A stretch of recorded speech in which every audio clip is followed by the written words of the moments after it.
Across many surveys, Taiwan is ranked among the world's top 15 richest countries. Explosive demand for AI and advanced chips has propelled Taiwan's exports and economic growth. It has pushed GDP per capita above nearby powerhouses like Japan and South Korea. But with Taiwan also high up in the rankings for inequality, who is actually benefiting from this growth? And is Taiwan risking its economic future by betting on AI? I'm Divya Gopalan, and this is Connected on TaiwanPlus.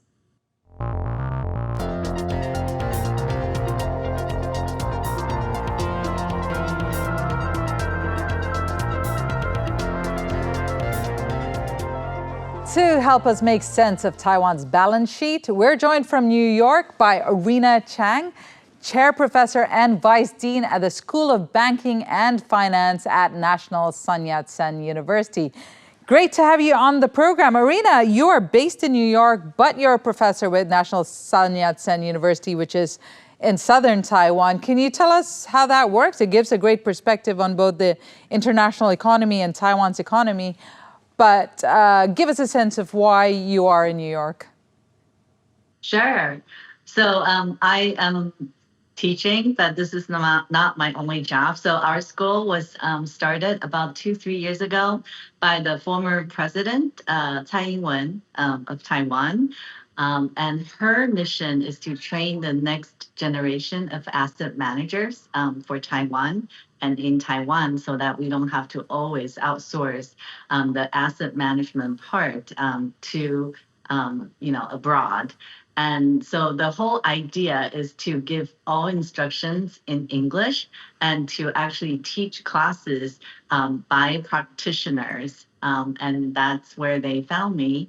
They know that, New York is the asset management hub, I guess. And I've spent my entire life in finance, and I've been teaching at the school for now almost 2 years now, and it's been really fun for me. Well, it's excellent to get the perspective of someone who is actually also working in the industry. So to kick this conversation off, in a nutshell, how would you sum up Taiwan's economic performance in 2025? Well, I think we would all agree that 2025 was a great year for Taiwan. Even though I think Taiwan is still classified as an emerging market in the MSCI indice, it's really, I would say that it's a developed market.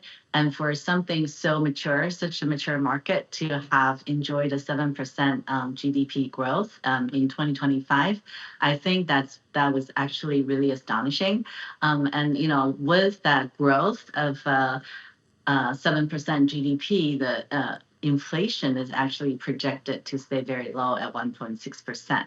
So I think we can all agree that 2025 has been a really great year for Taiwan. Looking to the year ahead, the outlook may not be so sunny, given the latest we've gotten from a local credit rating agency, which is affiliated with Taiwan Stock Exchange, which predicts that Taiwan's economic growth, or estimates it to around 2.4% in 2026 due to weaker AI demand and investment. Can you explain why that's likely to impact Taiwan's economy so much? That's very interesting. Okay, so here's my view, and feel free to jump in and call me wrong. So on Wall Street, every year we have a strategist that kind of project what is going to happen in the year ahead. And they will project where the stock market is going, where the economy is going. And I think in my 30 years of Wall Street experience, they have never been right. So I'm actually kind of surprised that the 2026 projected number is going to be this low. And if we look at 2025, the US GDP growth would have been flat without AI, right? So AI investment is really fueling this entire growth in the US and taking the entire supply chain from the US to Asia to Taiwan, et cetera. And I actually personally see that the AI growth is going to be really, really strong next year. I think think there's a lot of fear in the market because the stock market has been going up every day and it's making record high. And people are now afraid that it's going to be a bubble. And they look back in in 2000, so 25 years ago, the internet bubble, and say, well, are we heading into one of those things? And, for me, and I was in the market, back then, and I really don't see that the sign of this being slowing down or a bubble forming. To me, I think we're just seeing like the very beginning of the growth in AI and the very beginning of huge amount of investments in AI. And I think as the Fed cuts interest rate, which we're projected to see 2 rate cuts in 2026, I think the tech sector is going to enjoy another record year. Well, that's certainly good news for Taiwan and Taiwan's economy. So give us a sense of how much Taiwan's economy relies on tech or, supplying the tech infrastructure. Well, the number shows that Taiwan's GDP is driven mainly a large portion of it by exports, right? It's an exporting economy, and I think it's about 63% last year or in 2025. And out of that entire export, I think 40% is driven by technology or technical kind of innovations in the US and making components for it. So it's a very large part of Taiwan's economy. And I think there are kind of naysayers that are really worried about, this big concentration. But, I think that to me, concentration is always a double-edged sword, right? On one hand, you worry about it, but on the other hand, if it goes well, it takes you so much faster and further and faster, right? And I think that Taiwan was able to kind of transform and emerge from kind of very low value added parts and components that it used to manufacture when I was a child, to where it is today, where we are actually making really high-end technology, and then being able to kind of pivot that and leverage that into the next growth of AI. To me, I think it's actually really exciting, more than just the risk itself. I mean, TSMC enjoys this advantage I don't think anyone can actually surpass in the next maybe 2-3 years, even longer. I don't see anything that's going to slow this down outside of maybe a really bad economic slump in the world. And speaking of how Taiwan compares internationally, Taiwan's GDP per capita has now overtaken South Korea and Japan. How significant is this? Well, I think it's very significant in a way that I think the people in Taiwan are really excited about finally being able to surpassing these two countries. For the longest time, Taiwan was the follower in the four tiger. I think it's called the four Asia tigers. And now it's finally able to be on top of those two countries. So I think emotionally, it feels really good. And I think that, as AI really becomes the drive engine of the world economy, I think it's going to be sustainable for the next at least 5 years to come, in my view. I think we saw the internet innovation lasted for 10 years, right? And I think AI is going to be even more transformative to human lives. I in New York, I think we kind of see it much more and faster here. There are just so much impact that just starting to happen right now that I don't really feel in Taiwan yet. Well, it's great to see you're so bullish on AI and how that continued growth can continue to boost Taiwan's economy. But let me bring in some figures here to show what these numbers are and I'll get you to break down what that means on the ground here in Taiwan, particularly how it affects the average person. Now, according to some estimates, the semiconductor industry makes up 15 to 20% of Taiwan's GDP. And while GDP per capita may soon cross the $40,000 mark, Income inequality remains a growing concern. Now, as of September 2025, the average monthly salary in Taiwan stands at around 1,530 US dollars. But that figure masks an even wider gap. Around 70% of workers earn less than the average. And according to data from the IMF and the 2026 World Inequality Report, Taiwan ranks 12th globally for income inequality, with the top 10% of earners taking home nearly half of all income. Now, while the bigger growth story of Taiwan is very impressive and good to see, I mean, how concerned or how valid are concerns that it's not trickling down to the average person? Well, I don't think I'm at all concerned because I think this is kind of the growth model for many countries, right? If you have skilled workers that are kind of driving the economic growth in very kind of small areas or very particular areas in the country's economy, such as making semiconductors or making these very high-end chips, that type of economic driving engine is not going to be able to get trickled down to every single kind of ordinary person in the country. And you will see that in New York as well, where I am. I work on Wall Street, and the type of pay that you see on Wall Street is not going to be the same as the type of pay to a regular person that's walking on New York street. And so I think this is kind of similar everywhere in the world, right? If you're going to enjoy one particular sector or area of growth that is very high value added, right, you're going to see that.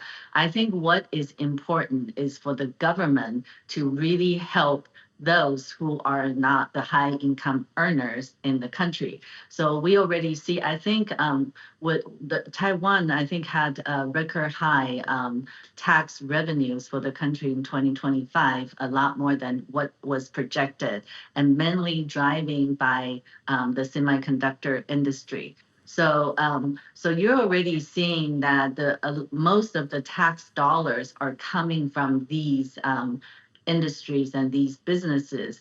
And so what do we do with these revenues, the tax dollars that the government collected, and how do we take these dollars to, and spend it on infrastructure and taking care of its people? The government is doing a really good job.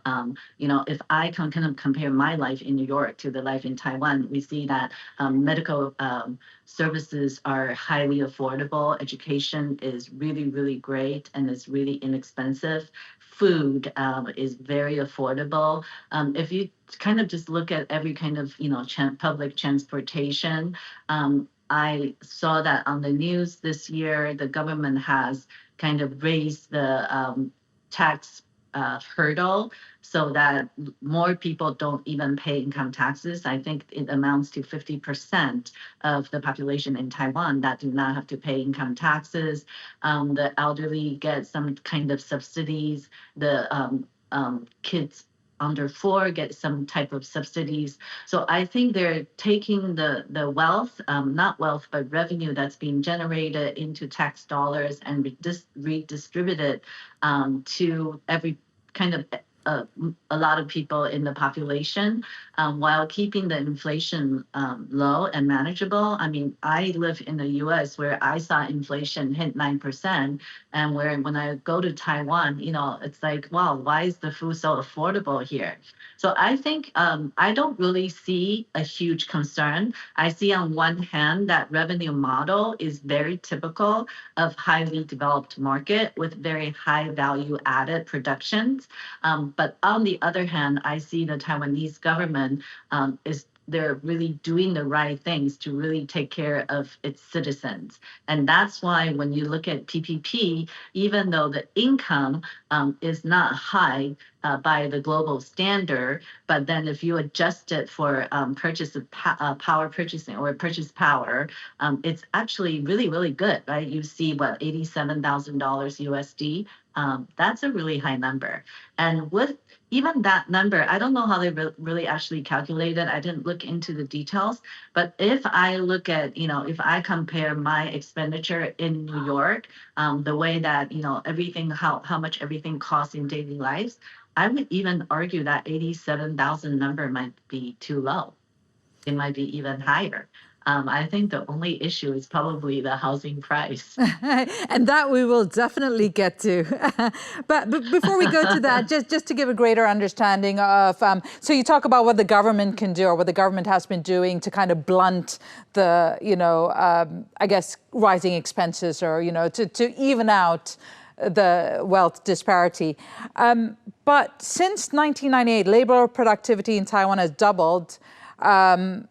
But unit labor costs have come down 25%. So with the growth in GDP numbers, we kind of expect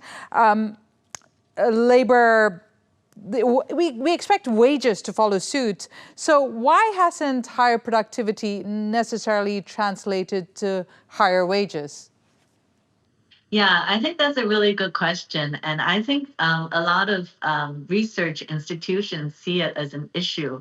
But I want to kind of remind everyone that, labor cost staying low is actually an advantage, right, for GDP growth and for economic growth, right? So if we look at China, you see that they were able to kind of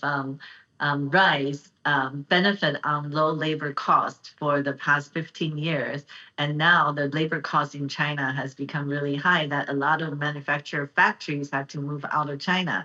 So we don't see that in Taiwan yet, right? The labor cost has kind of stayed still very low with, especially with very educated, very trained labor. I think it might have something to do with the culture. I don't know why the cost still stays low. It didn't kind of follow like the global kind of pattern, but it's actually not a bad thing. Imagine if the labor cost has become much higher than where it is today, Taiwan will probably lose its competitiveness. So I think it's really not all that bad. It's good for economic growth. It's not good for the workers, but I think it's up to the government to really take care of the workers. And I think they're doing the right things. When I go back to Taiwan, I always feel like, oh, wow, why is life so much easier here in Taiwan? I make my wages here in New York is so much higher, right? It's probably, I don't know, 10 times, 20 times higher. I'm doing this for fun. I really like teaching my students. But even with how much I'm paid in Taiwan, my life is so much, more affordable and much nicer than in New York. So this model. I just want to bring that into perspective. Right. Public transportation. That would be my key thing about why life is much easier here in Taiwan. Fantastic public transportation. But just to bring it back into perspective so this is for the average person or for the person on the ground. These low wages are manageable until the cost of living goes up, and like you said, if inflation starts, following global trends. So we will get to that a little bit later. But before we do that, I want to talk about the Taiwan dollar.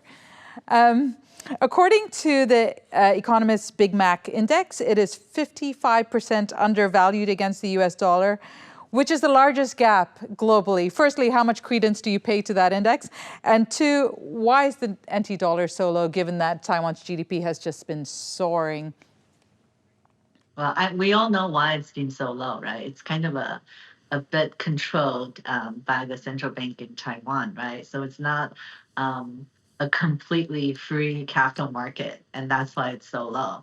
And coming from New York, I'm definitely more for free market than a controlled economy. But in a lot of ways, sometimes I think the benefit of a free economy is much more and higher. But I guess for Taiwan, because it's such an export-driven market, they're trying to sort of subsidize the exporters by keeping the NT, the currency low, and it kind of, in a way, hurts the purchasing power of the domestic citizens, right? I would say that but we do see the adjustment the sharp adjustment back in 2025.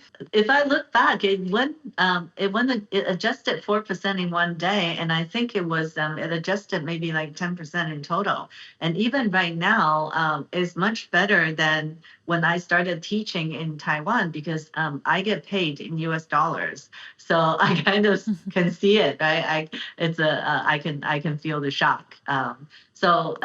It is starting to adjust to the right value, to the more. There's no such thing as right value. Well, I don't know if we can really put a right value to a currency. It's controlled by low interest rates, so that and it's controlled by Taiwan having such huge foreign reserve. And I think with Trump being the president right now, it's going to kind of force Taiwan to kind of stop interfering with the free market. And I think over time, Trump still has 3 more years to go. So I would think that it's probably going to continue this trend until maybe after Trump gets off his presidency. I don't think Trump is not going to let Taiwan get away with this. That's my thought, but I don't know if there's a right value. No. On the flip side of that, Taiwan has a very interesting model, and a lot of Taiwan's insurance companies have massive holdings. I would say more than $1 trillion in assets in the United States. Just if we look at macro level, bigger picture, does that affect Taiwan's financial stability? And does that also mean that in that case, Taiwan has an undue hold on the US's economic stability?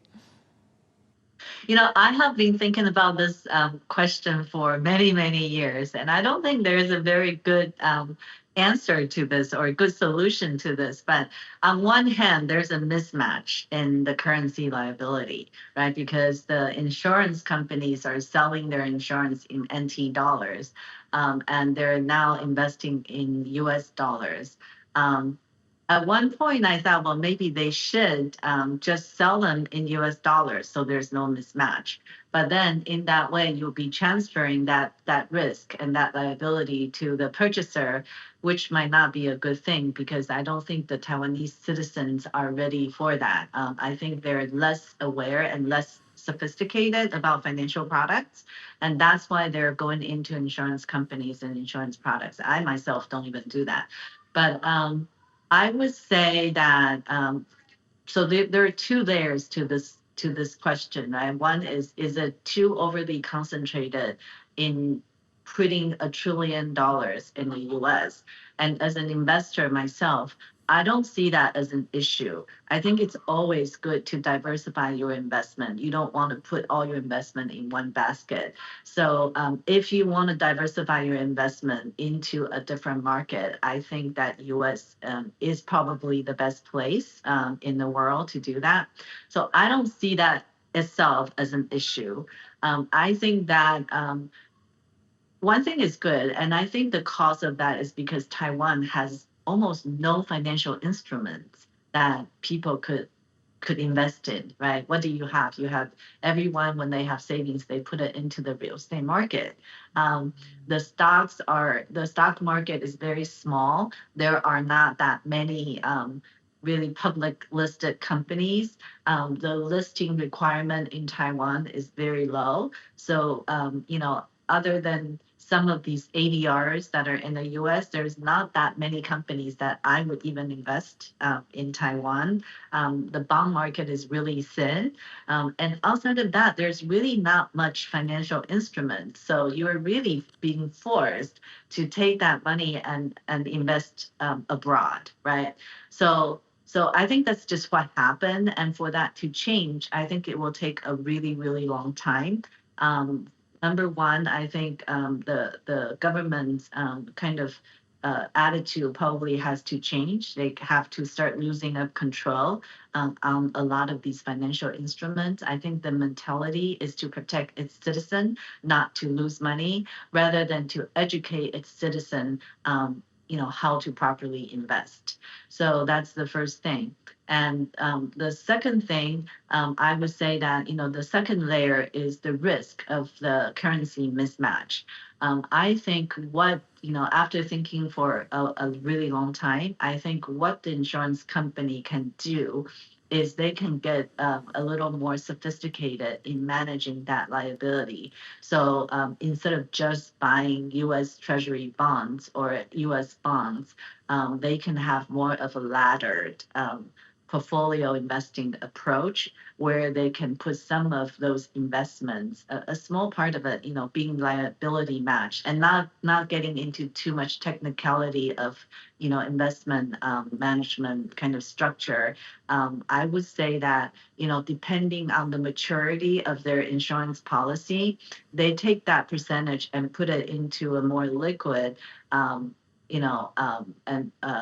instruments, but have that part hedged, the currency of the maturity hedged, whereas the rest of it they can take a little more risk, and I think that would help them in this whole entire mismatch because. The beauty of insurance product. Sorry if I'm getting too long into this because this is the area where I really practice in. I think and it's the very beauty of confusing for most people. So it's great to have you break it down in such a digestible way. Please. Okay, good. I hope I'm making it clear. Yeah. I think the beauty of an insurance product is that it has a term life, right? It's not like you can just say, oh, I'm gonna take my money out like right now, right? Usually people put it in, they say I'm gonna forget about it for 10 years, 20 years, 30 years. So it makes that type of investment very easy, right? Because you don't have to worry about someone trying to take their money out at the time. And it's usually when the market dives, right? It's like, okay, the market has a break and then everyone is running out the door and you're forcing your manager to sell the investments perfectly at the wrong time when there's a big storm coming, right? So for insurance companies, the management itself should not be too hard. So they can easily calculate when they have to pay out the money into their purchaser, and that part they can hedge with the currency because that's when that portion is the part that they have to convert the USD back to NT. All Does right. that make sense? Yeah. So what also is apparent is Taiwan has a very unique financial system. And another unique aspect of Taiwan is its current account surplus, which is one of the biggest in the world. Now, how much of an indicator is this of a healthy economy?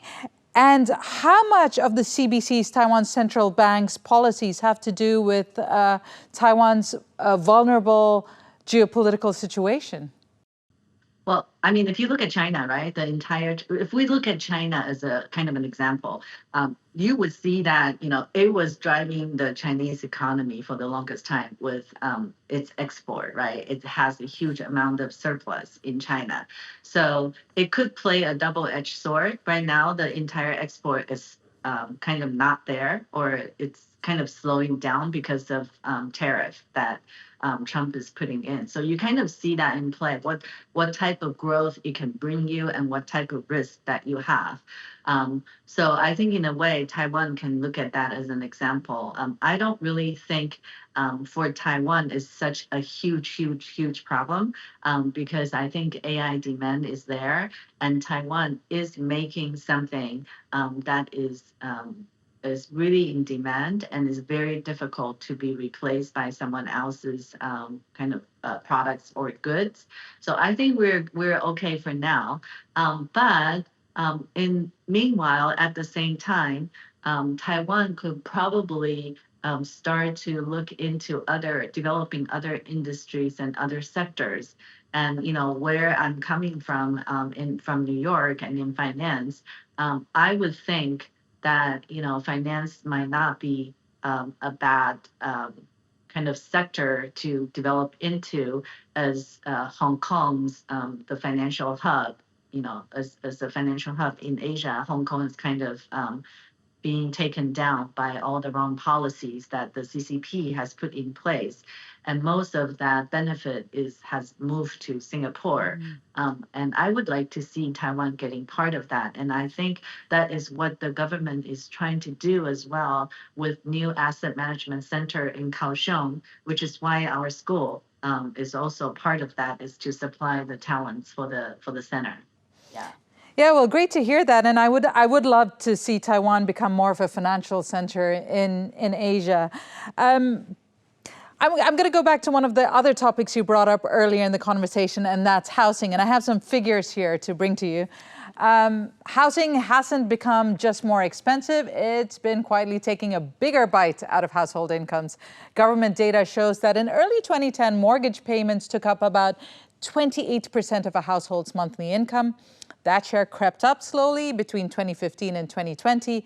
But by 2025, it climbed nearly to 45%. So what does this say about housing affordability in Taiwan? It doesn't look very good. I think in a nutshell. In a nutshell, I think a healthy percentage should be 25% of your income after before tax, actually. Sorry, I'm thinking. So it's 20% of your total income, and then not exceeding 33% of your net income. So it doesn't look good. And I do see, and even as when I was a child, I see a lot of protest, on the street where people would go sleep on the street in Taipei for the unaffordable housing, and it's still kind of the problem has never kind of gone away. It just becomes worse and worse. I think the issue is too, the culturally people like to buy their home, right? So it creates a lot of demand of people buying their home. And then secondly, I think there's no other investment products that people can get into. So every bit of savings that they have, they would just put it into real estate properties. And I would say that number three, which is I think one of the biggest issues is that people are not very sophisticated in understanding risk of their investment. So they look at the stock market and they see, how the stock price goes up and down every day. They see that volatility, or we call that volatility.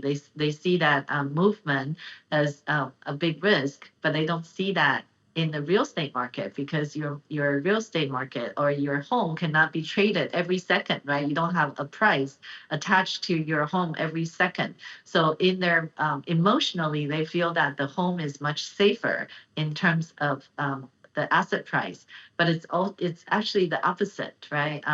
The stock market is actually much safer, right? Because if you make a mistake, you can sell it right away. At that 1 second, it turns into cash, and there's not much transactional cost. When you sell your stock, you don't have to pay a lot of money, but when you sell your home, you have to wait in the market, you have to pay the real estate broker, you have to pay taxes, et cetera, et cetera. So if they start to understand that dynamic, maybe they would put less money into the property market and a little more into other financial instruments. But in any case, that is a big problem. It's not good that mortgage accounts for 44% of people's income. And I think there are different ways to approach this problem. I do see the Taiwanese government trying to build affordable housing. However, every time when government tries to build affordable housing, the construction process, the quality, the way it's being managed is usually not the best of what I see. I do see what works in New York is, instead of the government that takes this into their own hand and to develop the affordable housing, they would give real estate broker actually tax breaks to build, to designate one part of a nice building for a much lower price for people like teachers, fire workers, policemen, etc. So they're not being kind of pushed to one area, one kind of further suburban area where the more expensive homes for wealthier people are in another area. So it's kind of a mixed building, and a builder would get a tax break for doing that. That seems to work quite well in New York. Maybe that's something the Taiwanese government can consider. And in every building, they would have a portion designated to kind of, you know, lower price to help people for first time buyers, younger people, younger couples with good jobs. Maybe that seems to be working in New York. The world over, developed countries in particular are looking for solutions to almost every country is struggling with the housing crisis, particularly in the cities. But yeah, so this is not a problem that is just that Taiwan is facing. But bringing it back to looking ahead and how to make a better society here, or to improve conditions for the society. As we wrap up this conversation, what would you say needs to be done so that, be it, you've spoken about government initiatives, but industry-wide or perhaps business-wise, just overall economically, what needs to be done so that more people in Taiwan feel the prosperity that we are seeing in the GDP numbers or with the export industries? I think, like I said, it's inevitable when a country goes through this type of growth model where the growth is driven by a very small sector of very high value added workers and products. So I think my recommendation is for the government, when they take the tax amount to kind of really help to take care of everyday life of the citizens. And I think they're making the right moves in cutting or raising the hurdle for paying income taxes, where 50% of the population is now not required to pay income taxes. All those are the right directions that the government is doing. And when I go back to Taiwan, I really do feel that life quality is really good compared to New York. The only issue, I think, as you pointed out, is housing. And I hope that they're able to kind of solve this housing issue. The one thing that I do worry about is kind of the innovation and the revolution of AI and its impact to the labor market. And I think on one hand, it's great for Taiwan because of where it is in the supply chain. But on the other hand, I think it's really very detrimental to a lot of young people in terms of getting jobs. I see that in New York happening very quickly. It's not yet impacting Taiwan as much, but people in consulting, people in kind of the entry level finance, any of these very kind of educated people in research, these jobs are being replaced by AI at a very fast pace because you just don't really need as many people doing that as what AI can do for you. And I think that is so basically we're at an era where knowledge is really just not valuable, right? You can access it very quickly on your fingertip. So I think that is, to me, a very big issue for the US and especially for Taiwan, because how the education system is in Taiwan is mainly educating knowledge, right? Rather than kind of critical thinking, problem solving, solution providing. So I think that to me is a much bigger issue that Taiwan needs to really think about for the, very quickly for the next 5 years. I think if they don't change it, they're going to lose its competitiveness very quickly.